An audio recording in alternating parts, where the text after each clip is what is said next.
2026 ICC T20 ലോകകപ്പിലെ ചരിത്ര വിജയത്തിന് പിന്നാലെ ഇന്ത്യൻ ക്രിക്കറ്റ് ടീം നരേന്ദ്രമോദി സ്റ്റേഡിയത്തിൽ നടത്തിയ ആഘോഷങ്ങൾ ഇപ്പോൾ വലിയൊരു രാഷ്ട്രീയ കായിക തർക്കത്തിന് വഴി തുറന്നിരിക്കുകയാണ്.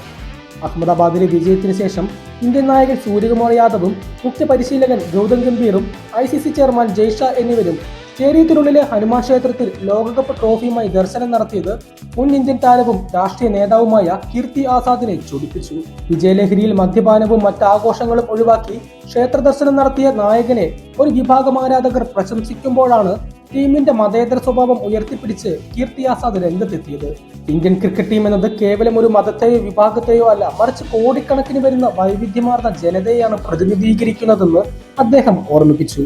ലോകകപ്പ് ട്രോഫി ഒരു പ്രത്യേക മതസ്ഥാനത്തേക്ക് മാത്രം കൊണ്ടുപോയത് ശരിയായ നടപടിയല്ലെന്ന് അദ്ദേഹം തന്റെ സോഷ്യൽ മീഡിയ കുറിപ്പിലൂടെ വിമർശിച്ചു.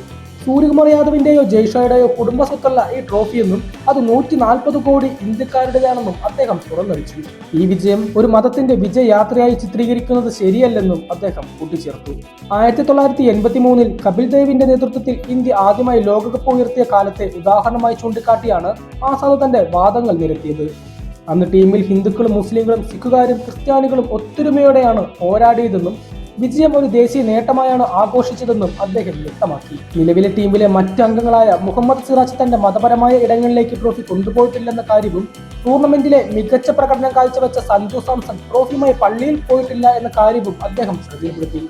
എന്തുകൊണ്ടാണ് ഈ ട്രോഫി ഒരു മോസ്കിലോ ചർച്ചിലോ ഗുരുദ്വാറിലോ കൊണ്ടുപോയിട്ടില്ല എന്ന ചോദ്യമുയർത്തിക്കൊണ്ട് ടീം ഇന്ത്യയുടെ ഈ പ്രവൃത്തി ലജ്ജാവഹമാണെന്ന് പറഞ്ഞാണ് അദ്ദേഹം തന്റെ കുറിപ്പ് അവസാനിപ്പിച്ചത്.